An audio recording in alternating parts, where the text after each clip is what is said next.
আমার হাজবেন্ডে যখন কাকা মারা যায় তখন আমি এরকম হয়েছিল, আমি সেটা এই লাইভে এসেই বলেছিলাম যে আমি শুয়ে আছি অন্যদিকে মুখটা টার্ন করে, মানে আমার একটা উইন্ডো দিয়ে পুরো একটা জঙ্গল দেখা যায়, মানে আমারই বাড়ির এরিয়াতে সে বড় বড় গাছ, অনেক গাছ আছে যে গাছে হয়তো আম ধরে না বা আম টক, কিন্তু আমি কাটতে দিইনি, কারণ আমার ওই বড় গাছ খুব পছন্দ। আর এখন তো ডিফরেস্টেশন একদমই উচিত না, গাছ থাকলেই আমরা থাকবো, গাছ থাকলে অক্সিজেন থাকবে। করোনার সময় দেখেছি যে অক্সিজেনের মূল্য কত পয়সা দিয়ে কিনতে হচ্ছে, সেটা আমাদের গাছ নিখরচায় দিয়ে দিচ্ছে, জলও চাইছে না। বড় বড় গাছ তো মাটি থেকেই জল সংগ্রহ করে, বৃষ্টি থেকে জল সংগ্রহ করে। এই জায়গাটা আমি নষ্ট হতে দিইনি, সুইমিং পুল করতে দিইনি, কিচ্ছু করতে দিইনি, শুধুমাত্র এই বিউটিটা রাখার জন্য। তো ওই দিকে তাকিয়ে আমি শুয়েছি, আমাকে পিছন থেকে এসে আমার কাজের লোক এসে যেন বলছে যে ডাক্তারবাবুর কাকা মারা গেছে, মানে আমার হাজব্যান্ডের কাকা। তা আমি বললাম আমি সকালে উঠে না মৃত্যু সংবাদ দিলে আমার প্রথমটা খুব মানে এটা কেমন যেন ধরাস করে ওঠে শরীরের মধ্যে, এটা সবারই হয়। তো ও যখন বাথরুম থেকে বেরোচ্ছে, আমি মানে দেখো, একদম দূর সম্পর্কে হলে অসহ্য তুমি না মানলে ঠিক আছে, অসহ্য মানা মানে কিন্তু আমি একদম এই মানাটা বলছি না যে চুল আঁচড়াবো না, ওইরকম করবো তা না, নিরামিষ খাওয়া, শ্রদ্ধা জানানো। তো আমি ও বাথরুম থেকে বেরোচ্ছে, আমি বললাম তুমি নিশ্চয়ই, ও সকালে মানে ব্রেকফাস্টে ওর একটা ডিমের আইটেম থাকেই, তা আমি বললাম তুমি নিশ্চয়ই আজকে অমলেট খাবে না, কারণ তোমার কাকা যখন মারা গেছে। বললো আমার কাকা তো মারা যায়নি। তা আমি বললাম আমার কাজের লোকটার নাম ছিল বালিকা। তাহলে বালিকা যে আমাকে বলে গেল, আমি তো দেখো ঘুমের ঘোরে সকালে উঠে আমি আমাকে এরকম করে ডেকে বলে গেল, গায়ে হাত দেয়নি কিন্তু আমাকে কানের কাছে জোরে এমন করে বলে গেল যে এক ডাকাতেই আমার একদম, আমি তখনও কাছের দিকে তাকিয়ে কিন্তু বললাম ঠিক আছে। তো বালিকাকে ডাকা হলো, বালিকা বললো আমি তো বলিনি, এবং তার 1 মাসের মধ্যেই ওর কাকা মারা গেল। এবং তখন আরেকটা কথাও শুনেছিলাম যে বালিকা বলছে, সরি বালিকা না, তখন কাজ করতো বিজলি বলে, বিজলির গলাতে শুনেছিলাম। এবং আরেকটা কথা শুনেছিলাম, ডাক্তারবাবু কাকা মারা গেল আর মামা মারা গেল, মামা মামা মানে জড়িয়ে, মামার হিসাব আমার আর মিলছিল না, কারণ মামা আমার নেই, আর সচরাচর কাউরির মামার শরীর খারাপ আমি এটা শুনতেও পাচ্ছিলাম না। তার কিছুদিনের মধ্যেই সেই যে কাজের লোকটার গলার থেকে আমি শুনেছিলাম, আসলে তো ও নয় এটা, ওরই মামা মারা যায়। এইবার যেটা বলতে যাচ্ছি, আজকে আমি এই 1 মাসও হয়নি, আমি অনেক রকম পুজো আর্চা করে চেষ্টা করেছি যে এই আত্মার দেখা পাওয়া, আত্মার উপস্থিতি অনুভব করা, বা কিছু শুনতে পাওয়া বা কিছু অনুভব করা থেকে আমি সত্যিই মুক্ত হতে চাই। আমি চাই না আমি বিভৎস, তাতে আমাকে আমার লাইভের টপিক আমি না পাই, কিচ্ছু এসে যায় না। আমার লাইভের টপিকের জন্য ওই বিনিদ্র রাতগুলো কাটাতে হবে, তার কোনো এটা কোনো এনজয় করার জিনিস নয়, এটা কোনো এক্সপেরিমেন্টাল ব্যাপার নয়, এটা সাংঘাতিক জিনিস। আমি আবার বলছি, যারা এগুলো ফেস করে তারাই জানে যে এটা মজার ব্যাপার নয়। তো আমি না একদম কমেন্টস দেখতে পাচ্ছি না, কমেন্টস কেউ করছে না বোধহয়, ঠিক আছে কমেন্টস না করলেই ঠিক আছে, তোমার শোনো তাহলেই হবে, শুধু অসুবিধা হলো আমাকে জানিও। তো আমি 1 মাসের মধ্যেই আমি দেখলাম যে আমি শুয়েছিলাম, সেদিন অন্য একটা পজিশানে শুয়েছিলাম, কারণ আমার কি হয়, আমার গোল্ডি যে আমার পোষ্য, তার প্রায়োরিটি সবসময় আগে, সে যদি যে জায়গাটা প্রেফার করে সেই জায়গাটাকে বাদ দিয়ে আমি শুই, মানে ও যদি আমার বালিশটায় শোয় তাহলে আমি একটা অন্য বালিশ নিয়ে ওর পাশে শুই, কিন্তু ওকে আমি আমার বালিশটা কেড়ে নিই না। তো সেদিনও ঠিক সেরকম হয়েছিল কিছু একটা। আমি আমার ওয়ার্ড্রপের দিকে মুখ করে শুয়ে আছি এবং আমার কানের কাছে কেউ একটা বলছে, এটা আমি বলছি তোমাকে জুলাই মাসেরই ঘটনা, এই জুলাই মাসে, যে গলায় দড়ি এরকম একটা ছেলের গলা আওয়াজ। তো আর একটা দড়ি, আমি চোখটা তখন হালকা খুলে দেখছি একটা দড়ি, আমি এখনো বলছি দড়িটার কালার হচ্ছে জুটের যে কালারটা হয় সেই কালার, নট নাইলনের দড়ি। সেই দড়িটা গোল করেও পাকানো নেই, গলায় দড়ির মতো করে। ওইটা ওয়ার্ড্রপটা হচ্ছে বোধহয় 1 2 3 মানে 4 ডোর এরকম একটা কিছু হবে, মানে একটা ডোরের ইয়ে থেকে হ্যান্ডেল থেকে আরেকটা ডোরের হ্যান্ডেল পর্যন্ত 3 ডোর কি 4 ডোর মানে 3টে দরজা, 3টে কম্পার্টমেন্ট আছে, তো একটা জায়গার একটা হ্যান্ডেল থেকে আরেকটা হ্যান্ডেল পর্যন্ত দড়িটাকে টাঙানো আছে। আমি কিন্তু যেটা দেখেছি সেটাই বলছি। আর গলায় দড়ি এই কথাটা কোনো একটা ছেলের গলায়, এবং 24শে জুলাই।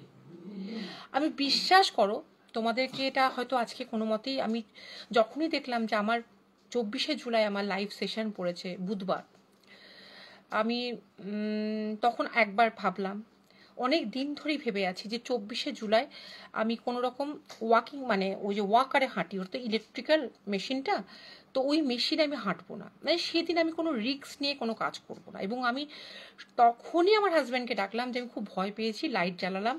আমার যখন আমি তাড়াতাড়ি করে ধর্মর করে উঠলাম, আমি তো ওটা পুরো মানে চোখটাকে অর্ধেক খুলতে পারি, ওটা তো জাগা অবস্থায় আমি শুনতে পেয়েছি, মানে ঘুম থেকে জাগিয়ে তুলে আমাকে বলে ব্যাপারটা, কিন্তু আমার হাত পাগুলো অসাড় হয়ে যায়, ওটাকে sleep paralysis, one type of sleep paralysis. তো যাই হোক, আমি হাজব্যান্ডকে বললাম যে আচ্ছা আমার মধ্যে কি এই নেগেটিভ এনার্জি কিছু আত্মহত্যা প্রবণতা তৈরি করছে? তা বললো কেন? তো বললাম, আমি দেখো আমাকে 24শে জুলাই ডেটটা কেন বললো, এবং গলায় দড়ি কথাটা কেন বললো, এবং দড়িটা আমাকে দেখালো কেন? তো মানুষ তো ডিপ্রেশন, দেখো ডিপ্রেশন একটা এমন জিনিস, আমরা ডিপ্রেশন বলতেই বুঝি স্বামী স্ত্রীর মধ্যে চরম অশান্তি হয়েছে যে ডিপ্রেশন, না, ডিপ্রেশনের কোনো স্পেসিফিক কারণ নেই। ডিপ্রেশন, আমি আমার বাবার জন্য প্রচণ্ড ডিপ্রেস থাকি, কারণ আমার বাবা ছিল আমার প্রচণ্ড বন্ধু, বাবাকে আমি হারিয়েছি 2019-এ। কিন্তু ডিপ্রেশনের জন্য অ্যাজ সাচ কোনো মানে কারণও দরকার হয় না। ডিপ্রেশন একটা মানসিক অবস্থা যেখানে তোমার অনেক সময় মনে হবে যে তোমার কেউ মারা গেলে আমি স্বপ্ন দেখি, মৃত ব্যক্তি আমার কাছে আসে, আমি তখন ভীষণ এই জিনিসটা খুব আতঙ্কিত নাসরিন, আমি ভীষণ আতঙ্কিত। তো ডিপ্রেশনের না কোনো কারণ স্পেসিফিক পাবে না, এবং ডিপ্রেশনে আমার অনেকগুলো কারণ আছে। কারণ আমার যে লাইনটা ছিল, আমার অডিও স্টোরি বলো, আমার গানের বলো, আমি যে এত রিমোট জায়গায় থাকি যে তোমরা যারা লাইভ শুনছো তোমরা বুঝতেও পারবে না যে আমি কোন জায়গা থেকে লাইভ করছি। এত পিছিয়ে পড়া জায়গা যে যেখানে আমার কোনো কাজের সুযোগ সেই অর্থে আমি নিজেকে প্রুভ করতে পারলাম না, এবং যেখানে আমার কোনো ফ্যামিলির প্রচণ্ড সাপোর্ট ছিল, সাপোর্টিভ ফ্যামিলি, আমার হাজব্যান্ড প্রচণ্ড সাপোর্টিভ, আমার মা বাবা প্রচণ্ড সাপোর্টিভ, আমার বাবা প্রচণ্ড সাপোর্টিভ ছিল, আমার দিদামাসি প্রচণ্ড সাপোর্ট করেছে, কিন্তু আমি নিজেকে প্রুভ করতে পারলাম না। কেন্দ্রীয় বিদ্যালয়ে যখন চাকরিটা পেলাম তখন আমার প্রথম ছেলেটা অ্যাডভান্স স্টেজ, তখন আমি ওদের রেসিডেন্সিয়াল স্কুল চাকরিটা নিতে পারলাম না। যখন চাকরিটা নিতে পারতাম সেই সময় চাকরি পেলাম না, এমন সময় চাকরি পেলাম যার 3 মাস পর আমার বাচ্চাটা হবে, চাকরিটা নিতে পারলাম না, কারণ ওরা ওই রেসিডেন্সিয়াল স্কুল করে থাক। কাজে এইগুলো মনে করে ডিপ্রেশন হতে, আর ডিপ্রেশনে কোনো বললাম না কোনো স্পেসিফিক কারণ হয় না। অনেক মানুষের সংসারে থাকতে গেলে অনেক রকম সমস্যা হয়, শরীরের যেমন অসুখ হয় মনেরও অসুখ হয়। তা আমি আমার হাজব্যান্ডকে বললাম আমাকে কি ও আত্মহত্যার দিকে মানে প্ররোচনা দিচ্ছে? ওই জন্য কোনো সময় জানো, তুমি সবাইকে বলি যারা হানা টেলস দেখছো বা যারা লাইভটা পরবর্তীকালে ইউটিউবে দেখবে, আমি মরবো, আমি বাঁচতে চাই না, এই কথাটা বলবে না, কারণ আমি মৃত্যুর ঘর থেকে এসেছি 3বার। তো আমি জানি যে মৃত্যু কি সাংঘাতিক, মৃত্যু ভয় কি সাংঘাতিক। তো সেই কারণে আমি বলি সবসময় বেঁচে থাকাটা ভগবানের বিশাল আশীর্বাদ, এই আশীর্বাদটাকে নষ্ট করে দিও না। তুমি কালকের দিনটা ভালো করার জন্য আজকের দিনটা কষ্ট করো, মরে যাওয়া কোনো সলিউশন না, বেঁচে থাকাটা হচ্ছে তোমার চ্যালেঞ্জ। এবং তুমি একার জন্য বেঁচে থাকো না, তুমি সবারই, তোমার সঙ্গে একটা অনেকে যোগ হয়ে আছে। তোমার যদি কিছু না করার থাকে, তোমার যদি নিজের জীবনে তোমার মনে হয় কিচ্ছু করার নেই, তোমার শেষ, তুমি কিছু পারলে না, তুমি অন্যের জন্য করো। তুমি নিজের কথা না ভেবে অন্যের কথা ভাবো, সেটাও তো তোমার বেঁচে থাকাটা একটা চরিতার্থ করবে, একটা কারণ থাকবে। পৃথিবীর ঋণ, তোমাকে পৃথিবীতে তুমি এসেছো তার ঋণ শোধ না করে তুমি চলে যাবে, আর মৃত্যু কখনো ভাবে ডেকে আনো না। আমি আমার হাজব্যান্ডকে বললাম যে গলায় দড়ি কথাটা তো আমার মাথায় কখনো আসে না, কেন এরকম আমার কানের কাছে এসে বললো। এবং আমি খুব ব্লেসড যে আমার হাজব্যান্ড আমার প্রত্যেকটা কথা বিশ্বাস করে, কখনো বলে না তোমার পাগলামো, তুমি এই সব ভাবছো, সব কোনো দিন না। তো বললো তাই তো, তুমি তো কোনোদিনও বলো না। আমি সবসময় বলি যে যদি আত্মহত্যার পথ বেছে নিতেই হয় তাহলে ঘুমের ওষুধ খাবো, পেনলেস ডেথ, বাঁচবো কষ্টে মরবো কষ্টে, তো সেটা তো কোনো মানে হয় না। গলায় দড়ি কথাটা কিন্তু কোনোদিনও মুখ দিয়ে আমার আসে না। হ্যাঁ, মরার কথাটা মুখ দিয়ে একবারেই বেরোয় না কোনো সময়, সেটা নয়। মানুষের এমন সময় কোনো সময় মাথা হয়তো আমাদের আপনি কিছু মনে করো না, কারণ ওদেরকে আমি কোথাও রাখার মানে আমি যেহেতু ওদেরকে ছেড়ে নিশ্চিন্ত হতে পারি না, তাই ওদেরকে নিয়েই লাইফ করছি। একটু ওরা চেঁচামেচি করবে, তোমরা একটু মানিয়ে নিও প্লিজ। তো সেই কারণে আমি না আমার হাজব্যান্ডকে বললাম, গলায় দড়ি কথাটা তো কোনোদিনও মাথায় আসে না। গলায় দড়ি, ট্রেনে গলা দেওয়া, আর ব্যাপারটা গলারটা আমার কাছে ভীষণ মানে আতঙ্ক। আমার যেহেতু আমি নিজের ট্যাবলেট ক্যাপসুল গিলতে পারি না, ট্যাবলেট পর্যন্ত আমাকে স্কোর করে মানে ভেঙে খেতে হয়।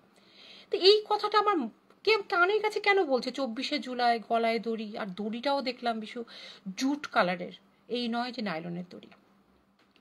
এটা নিয়ে কিন্তু ভেবেছি, ভুলে গেছি। কালকেও আমি যখন উত্তম কুমারের কিছু পোস্ট দেখলাম, আমি চেম্বারে বসেও বলেছি আমার হাজব্যান্ডকে যে আচ্ছা আজকের ডেটটা কত, বললো যে আজকে 23শে জুলাই। তাহলে 23শে জুলাই, 24শে জুলাইটা আমি কিন্তু অপেক্ষা করে আছি 24শে জুলাইটা কবে আসবে, কারণ আমি জানি 23শে জুলাই। তাহলে আজকে তাহলে উত্তম কুমারের কেন পোস্টগুলো দিচ্ছে? মানে আমি 24শে জুলাইটা সচেতন হয়ে থাকবো, এইটাই মিন করতে চাইছি। আজকে সকালে প্রথম আমার ঘুম ভাঙলো একটা ফোনে।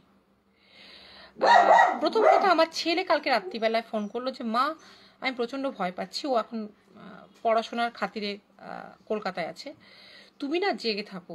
তখন বাচ্চা 3:20, তুমি 5:30 6টা পর্যন্ত জেগে থাকো, আমার সঙ্গে কথা বলো। আমার ভাইকে ফোন করছি, ভাই ফোন ধরছে না। আলাম ওর স্কুল আছে, তুই কেন ওকে ডিস্টার্ব করছিস? আর দ্বিতীয় কথা হচ্ছে, আজকে আমার শরীরের যা অবস্থা, আমি 3:20 থেকে 6টা পর্যন্ত তোর সঙ্গে গল্প করতে পারবো না। মানে আমি পারছিলাম না, আমার শরীর টলছে। তো ও তখন বললো তাহলে তুই ফোনটা জাস্ট অন রাখো, তুই ফোনটা পাশে রাখো, আমি জানবো যে তুমি আমার সঙ্গে আছো। আমি কিন্তু এতটাও স্বার্থপরের মতন এরকম কথা বলি না, তবে হতেই পারে মানুষের ঘুমের চরম ঘোর, আমি হয়তো কথা বলতে পারছি না।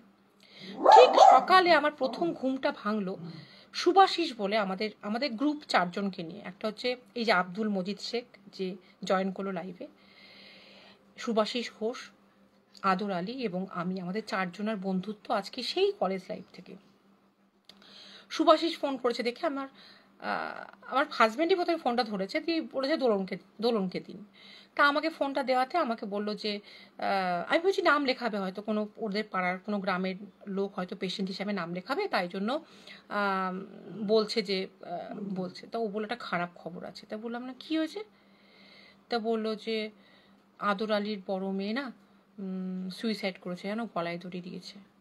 আর দেখো, যে 24শে জুলাইটা আমি শুনেছিলাম, ওই ছেলেটা এই জুলাই মাসের ঘটনাটা যে আমার কানের কাছে বলে গেছিল, এই যে এখন আমি পুরো পুরো আমি বোঝাতে পারছি কিনা জানি না, বোঝাতে পারছি কি, বোঝার কথা, এই দেখো গায়ে কাঁটা দিচ্ছে।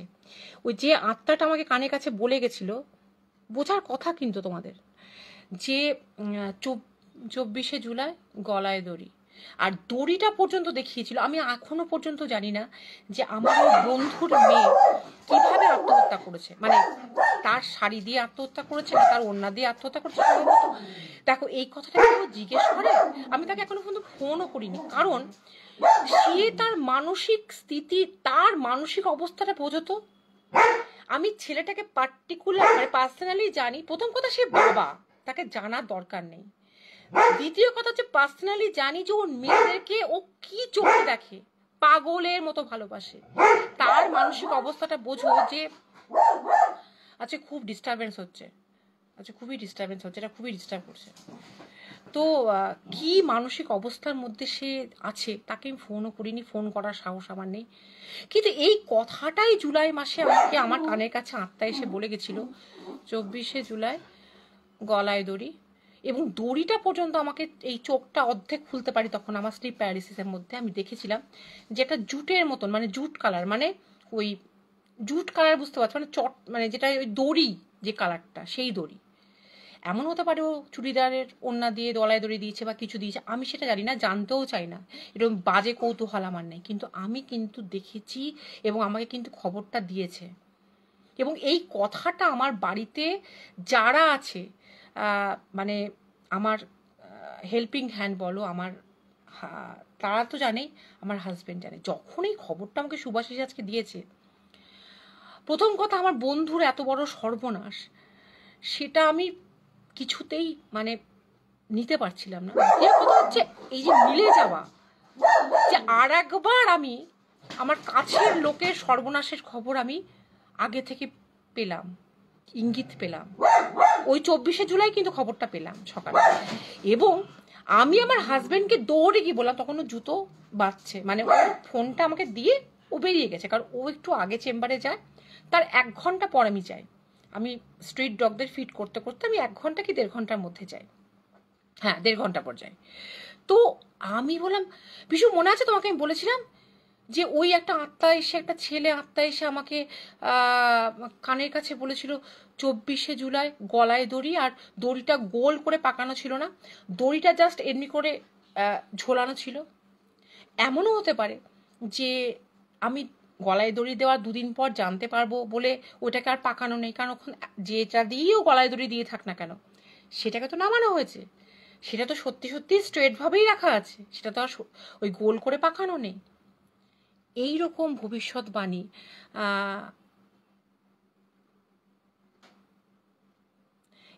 এটা এটা এরকম ভবিষ্যৎবাণী কে দেখতে চায়, কে জানতে চায়? আমি মানে এ ক্ষতিপূরণ তো হয় না, এর কোনো মানে কি বলবো, এর কোনো সান্ত্বনাও হয় না, কোনো সান্ত্বনাও হয় না। শুধু এইটুকু ঈশ্বরের কাছে প্রার্থনা করব, আত্মহত্যা মহাপাপ, সব ধর্মেই বলে, কি হিন্দু ধর্মে কি মুসলিম ধর্মে, তবুও তার আত্মা যেন সদ্গতি প্রাপ্ত হয়। কিন্তু সব থেকে যেটা আমার মনে হচ্ছে যে ওইটুকু একটা বাচ্চা মেয়ে, ফুলের মতো, বোধহয় 15-16 বছর বয়স হবে, আমার বন্ধু তার স্ত্রী, এই যন্ত্রণাটা সারা জীবন তারা বইবে কি করে? কারণ আমি জানি যে একটা মা বাবার কাছে একটা সন্তান কি, আর আমার বন্ধুটা কি সেটা আমি জানি, যে ও কতটা পাগল ওর বন্ধু মেয়ের জন্য। কারণ আমাদের গ্রুপ মিট যখন হয়েছিল তখন এইটা নিয়ে আলোচনা হয়েছিল, এবং ওর মেয়ে অসুস্থ ছিল, ওর মেয়েই বলেছিল যে বাবা যাও, তুমি ডেটটা মিস করো না, তুমি দেখা করে এসো তোমার বন্ধুদের সঙ্গে, কলেজের বন্ধুদের সঙ্গে। এবং আমি যখন জানতে পারলাম, আমাকে ওরা সবাই লুকিয়ে গেছে, কারণ আমাকে ওরা বলেনি এই কারণে, কারণ আমি এরা যদি জানতে পারি যে সেই মেয়েটা তখনও অসুস্থ ছিল মানে একটা ডিপ্রেশনে ভুগছিল, তাহলে আমি বলতাম ওকে ছেড়ে এসো না। এবং আমি সেই দিনও বললাম যে ওকে কিন্তু একা রেখো না, ডিপ্রেশন কিন্তু সাংঘাতিক জিনিস, মানুষের কিন্তু মানসিক অবস্থা অনেক সময় এমন জায়গায় নিয়ে যায় যে সে তার চরম ক্ষতি করে দেয়। ও বলো না না না, সবসময় চোখে চোখে রেখেছি, রাত্রিবেলায় জানো না ওর মা আর আমি পালা করে জেগে থাকছি। ও হোস্টেলে থাকতো, এটাও আমি জানি না যে ও গলায় দড়িটা হোস্টেলে দিয়েছে না। এবং ইদানিং আমি জানি যে মেয়েটা ভালো আছে, সুস্থ হয়ে গেছে, ওর যে আবার প্রবলেম হয়েছে, আবার কিছু হয়েছে, সেটাও জানি না, যে সেটা যে আমি ভাববো বা তার প্রভাব পড়বে, আরে না, সেটা নয়। তো জিনিসটা আমার কাছে এতটা শকিং লেগেছে আজ সকালে যে আমি বোঝাতে পারবো না। এবং সেই জিনিসটা আজকে যখন আমি চেম্বারে চুপচাপ বসে আছি, আমি যখন বলছি, তখন আমি আরেকটা ঘটনা শুনলাম, যেটা আমি এখনকার ছেলে মেয়েদের উদ্দেশ্যে বলবো, বা সবারই উদ্দেশ্যেই বলবো, যে যে পরিস্থিতি দিয়েই যাও না কেন, আত্মহত্যা কোনো সলিউশন নয়। ভগবান পৃথিবীতে পাঠিয়েছে তোমাকে একটা নির্দিষ্ট উদ্দেশ্যে, বা তোমার মানুষরূপী ভগবান যারা মা বাবা, তারা তোমাকে পৃথিবীতে এনেছে, বড় করেছে অনেক কষ্ট করে, তাদের প্রতি অ্যাটলিস্ট দায়িত্ববোধ থেকে নিজেকে বাঁচিয়ে রাখো। জীবনে অনেক কিছু আসবে যাবে, অনেক কিছু তুমি পাবে, অনেক কিছু তুমি হারাবে, কিন্তু তার মানে এই নয় যে মুখ ফিরিয়ে আমি আত্মহত্যার পথ বেছে নিলাম। আমি চ্যালেঞ্জ ছুড়ে দেবো জীবনকে। আমি জীবনে একটা রাস্তা যার বন্ধ হয় তার জন্য 100 রাস্তা খোলা থাকে। আত্মহত্যা যদি করার থাকতো, তাহলে আমার জীবনে এত এত ঝড় গেছে, আমার বলতে কোনো আপত্তি নেই বা বলতে কোনো লজ্জা নেই, তাহলে আমি কবেই আত্মহত্যা করতাম। কিন্তু আমি একা নই, আমার সঙ্গে আমার সন্তান, আমার হাজবেন্ড, আমার মা বাবা, আমার মাসি দিদা, আমার বন্ধু বান্ধব, এই যে ছেলেটা আব্দুল মজিদ শেখ দেখছে, আজকে আমি যদি হঠাৎ করে আত্মহত্যা করি, ও কিন্তু কোনো অংশে আমার বাড়ির লোকের থেকে কম কষ্ট পাবে না। বাড়ির মেম্বার মানেই যে তোমাকে সে সব থেকে বেশি ভালোবাসে, আর যার সঙ্গে তোমার কোনো রক্তের সম্পর্ক বা কোনো বৈবাহিক সম্পর্ক নেই, শুধুমাত্র বন্ধুত্বের সম্পর্ক আছে, সে তোমাকে ভালো কম বাসে না, এটা নয়, সব সময় এটা হয় না। কাজে তাদের প্রতি দায়িত্ববোধ থেকে তুমি বেঁচে থাকো। আজকে যখন এই কথাটা আমি বলছিলাম, চেম্বারে একটা অদ্ভুত ঘটনা শুনলাম। একটা লোক এসেছে, একটা ভদ্রলোক এসেছেন তার মেয়েকে নিয়ে। তার মেয়েটার বয়স 16-17, খুব চুলবুলি টাইপের, এবং বারবার ডাক্তারকে বাবাটা বলছে যে আমার মাঝে মাঝে মনে হয় মোবাইলটা আমি গ্যাসে ওভেনে পুড়িয়ে দিই, এই মোবাইলের জন্যই রাত জাগা, এই কারণেই ওর রাত্রিবেলায় ফাস্টফুড খাওয়া, এই কারণে ওর লিভারটা এফেক্টেড হয়েছে। এবং আমার হাজব্যান্ড ওকে বোঝালো, দেখ, তখন আমরাও বোঝালাম, আমার হাজব্যান্ড এবং আমি বোঝালাম, আজকালকার যা যুগ, আপনি জোর করেন না, মোবাইল কিন্তু এরা ছাড়বে না। হ্যাঁ, আমি মোবাইলে অ্যাডিকশানটা একটু কমাতে পারি, অ্যাটলিস্ট আমার ঘুমের একটা সময় আমি বেঁধে দিতে পারি, আমার লেখাপড়ার একটা সময় আমি বেঁধে দিতে পারি, সেইটার সময় আমি অফলাইন থাকতে পারি। মোবাইল থেকে কিন্তু আমরা অনেক কিছু শিখিও। ওর মা তখনই বলছে যে হ্যাঁ, মানে সব মা তো আর চায় না যে মেয়ের নিন্দে করতে, আপনারা, আমার মেয়ে লেখাপড়াও করে। আরে হ্যাঁ রে বাবা, আমি তো জানি, আমিও তো দুটো ছেলের মা। মোবাইল থেকে আমরা অনেক কিছু জানতেও পারি, মোবাইলে অনেক ভালো দিকও আছে, কিন্তু আমরা যদি খারাপ দিকটাকে বেশি নিই, যে সেটাকে নিয়ে রাত জাগলাম, স্ক্রল করলাম, কখন মেসেজে টুং করে একটা আওয়াজ হলো, কি মেসেজ এলো, আমাকে ফেসবুকে কটা লাইক দিল, ইনস্টাগ্রামে কটা লাইক পড়লো, কটা কি কমেন্ট করলো, কি করলাম না, বা রিলস করতে গিয়ে আমি এমন জায়গায় রিলস করলাম যেখানে আমার জীবনের ঝুঁকি থাকলো, হ্যালো সুচরিতা, সেটা নয় তো। এইটা নয় তো, মোবাইলটা ব্যবহার করুক, কিন্তু নিজের ঘুমটা খাওয়াটা ঠিক রেখে। এইটা যখন বোঝাচ্ছি, তখন আমি বাবাকে বললাম, বলেন না, কারণ আজকে একটা খুব খারাপ জিনিস থেকে আমি শুনে উঠলাম, আমার একটা বন্ধুর মেয়ে, তার এরকম পরিণতি। ও তখন বললো, তাহলে আমার জীবনটা শুনবেন? আমি সত্যি আজকে ভাবছিলাম সারাটা দিন, মানুষের জীবন কি এত বিচিত্র হয়? মানুষ এত বুকে কষ্ট নিয়েও ঘুরতে পারে। বলছে এটা আমার ছোট মেয়ে, এর পৃথিবীতে আসার কথাই ছিল না। তাহলে মানে, বলল আমার মেয়ে 18 বছরের, যখন বড় মেয়ে, পড়াশোনায় অসম্ভব ভালো, আমার ইচ্ছা ছিল আমার সর্বস্ব দিয়ে ওকে আমি বিদেশে পাঠাবো। তাদের যে খুব হাইফাই অবস্থা, তারা ফিনান্সিয়ালি যে ভীষণ স্ট্রং তা নয়, কিন্তু স্বপ্ন, একটা মা বাবার যে স্বপ্ন, বলে এত ভালো পড়াশোনায় ছিল, আমি ভেবেছিলাম মেয়েটাকে আমি বিদেশে পাঠাবো আমার সর্বস্ব বিক্রি করে। জানেন, এক রাত 1টা-1:30 বেজে গেছে, ও টিভি দেখছে, প্রতি রাতেই করে। ওর মা বলেছিল টিভিটা, হ্যালো সুকল্যাণ, টিভিটা বন্ধ কর, টিভি দেখিস না, ঘুমিয়ে পড়, কি করছিস এতক্ষণ ধরে টিভি দেখছিস, এরকম করলে আমি টিভি কানেকশন কাটিয়ে দেবো। এই একটা কথায় সে আত্মহত্যা করে। আমরা পাগলের মতন হয়ে গেছিলাম, এটা কি আত্মহত্যার কথা? হ্যালো ভিভান, এটা কি আত্মহত্যার কথা? আমি না ওদিকে হাঁ করে বসে ভাবলাম। তা বললো তারপরে এই মেয়েটাকে ওর মা কনসিভ করে, আমাদের অল্প বয়সে বিয়ে হয়েছিল। আজকে দেখুন সেই মেয়েটার পরিণতি, সে আজকে 16-17 বছরের মেয়ে, সে আজকে তার মোবাইল যদি সে তাকে কম ঘাঁটতে বলছি, তাহলে সে বলছে বাড়ি থেকে বেরিয়ে যাব, পালিয়ে যাবো বাড়ি থেকে। তবে শুধু মেয়েটাকে দেখে একটা কথা বললাম, যে তুমি বোধহয় জানো না যে বাইরের জগৎটা কি। বাইরের জগতে খুবলে, মানে মা বাবা দাঁড়িয়ে আছে তো, আমি সেই ভাষাটা ইউজ করতে পারলাম না, ছিঁড়ে ছিঁড়ে তোমাকে খাবে। তুমি জানো না কতটা ইনসিকিউরিটি চারদিকে, কি ছেলে কি মেয়ে। আমরা মা বাবার কাছে যে কতটা নিরাপদ আশ্রয়ে থাকি, সেটা যখন মা বাবার আশ্রয়ে চলে যায়, গুড ইভিনিং বিশালাক্ষী, তো সেটা তখন আমরা বুঝতে পারি মা বাবা কি জিনিস। তুমি কথায় কথায় বলো যে বাড়ি ছেড়ে চলে যাব। তুমি কি জানো যে মুর্শিদাবাদ থেকে, এমনিতেই পশ্চিমবঙ্গ থেকে বহু মেয়ে এরকম, থ্যাংক ইউ, এই অ্যাম্বিয়েন্সটা তৈরি করেছি, তার কারণটা হচ্ছে ফুল কনসেন্ট্রেশন দেওয়ার জন্য। তুমি প্লিজ আজকে লাইভটা বিশালাক্ষী দেখে নিও, কারণ আজকে আমি এমন জিনিস শেয়ার করেছি যেটা তোমার জানা খুব দরকার। আমি তোমার সঙ্গে শেয়ার হোয়াটসঅ্যাপেই করতে চেয়েছিলাম, আমি ভেবেছিলাম, তারপর ভাবলাম লাইভে তো বলবো, কারণ আমার না এটা বলার, মানে আমি হালকা হতে চাইছি। তো তুমি জানো যে পশ্চিমবঙ্গ থেকে কত মেয়ে চালান কত হয়, ভারতবর্ষের বিভিন্ন প্রান্ত থেকে কোথায় কোন দেশে চলে যায়, জীবনে শত কাঁদলেও শত চেষ্টা করলেও তারা ফিরে আসতে পারে না, এবং তাদের দিক কি করানো হয়, বা তাদের লিভার কিডনি সমস্ত কিছু চালান হয়ে তাদেরকে লাশ করে ফেলে দেওয়া হয়, সেটাও কি জানো? এবং সব থেকে মেয়ে চালান হয় মুর্শিদাবাদ থেকে। আর যাই বলো না কেন, একটা মোবাইল তোমাকে কম ইউজ করতে বলছে বাবা, তার জন্য তুমি বাবাকে বলছো বাড়ি থেকে চলে যাব। এই যে একটা ইমোশনালি ব্ল্যাকমেল করার একটা টেন্ডেন্সি গ্রো করছে আজকালকার ছেলে মেয়েদের মধ্যে।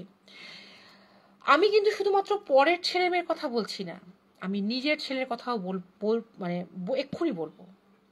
আমার বড় ছেলের চরিত্র হচ্ছে, তুমি তাকে বকো, আমি তো জীবনে গায়ে হাত দিইনি, কোনোদিনও মারিনি, আমি জীবনে কখনো মারিনি, আমি মারা বা বকা আমার মধ্যে নেই। যারা আমাকে খুব কাছ থেকে জানে তারা জানবে যে আমি কতটা সত্যি বলছি। ওকে এইমাত্র বকো, 10 মিনিটের মধ্যে আবার মা মা মা করে চলে আসবে।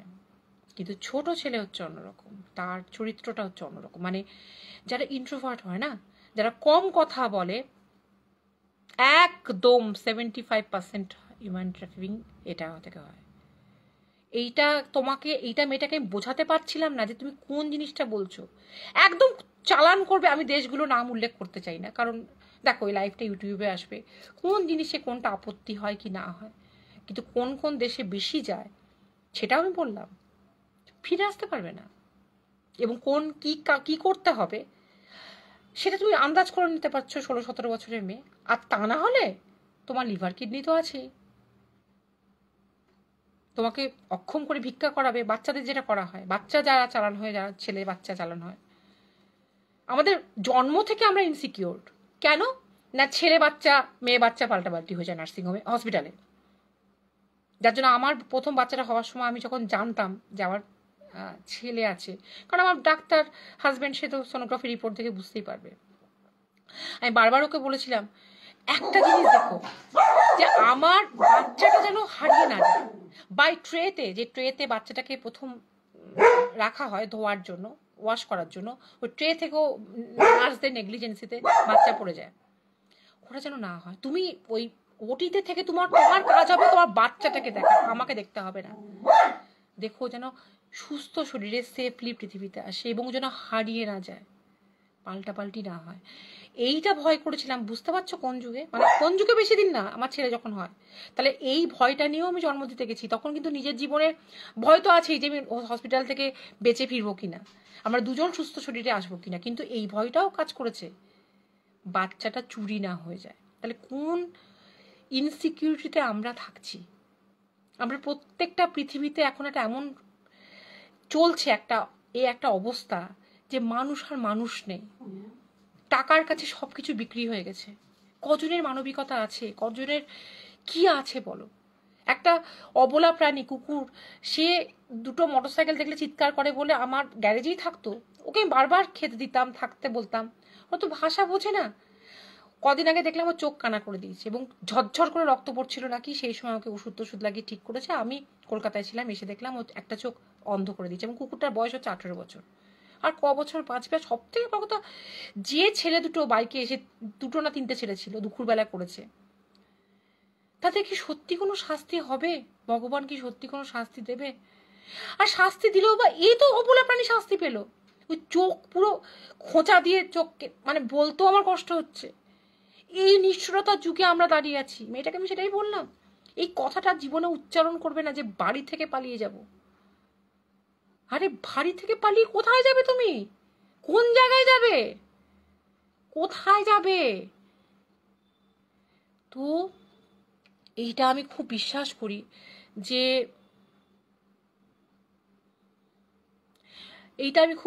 করি যে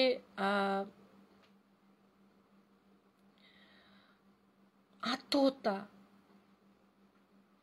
যাকে মেরে ফেলা হয়, যেমন আমাদের যেটা নিয়ে কন্ট্রোভার্সি আছে এবং আমরা অনেকেই জানি, যেটা মোটামুটি হত্যায়, যেটা র্যাগিংয়ে গতবার আগস্টে হয়েছিল ইউনিভার্সিটিতে, যাদবপুর ইউনিভার্সিটিতে, যে স্বপ্নদীপকে অনেকে প্ল্যান চেটে এনে অনেকে লাইভ ভিডিও করে দেখিয়েছে, স্বপ্নদীপের কথাবার্তার সঙ্গে বয়ান দেখিয়েছে, এবং যেটা জন্য অ্যারেস্টেড হয়েছিল।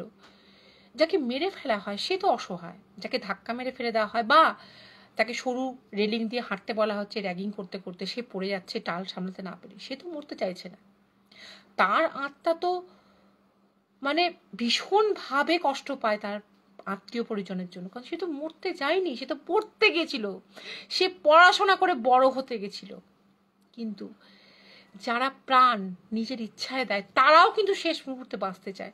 গলায় দড়ি একটা এমন জিনিস যেটারে হাত পা স্টিফ হয়ে যায়, যেখানে মানুষ নিজেকে মানে হাত তুলে সে মানে পা দিয়েও সে টুলটাকে বা কিছু দিয়ে ফেলতে পারে না, আর হাত দিয়েও সে গলার দড়িটাকে লুজ করতে পারে না। শেষ মুহূর্তে সেও চায়।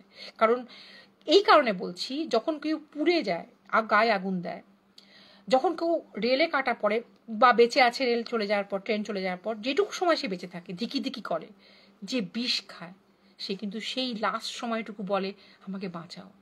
কোনো দিন কেউ বলে না যে আমাকে বাঁচিও না, কারণ সেটা একটা মানসিক স্থিতিশীলতা হারিয়ে। বা আমি তোমাকে আবার বলছি, কতগুলো জিনিস মেনটেন করা আমাদের উচিত।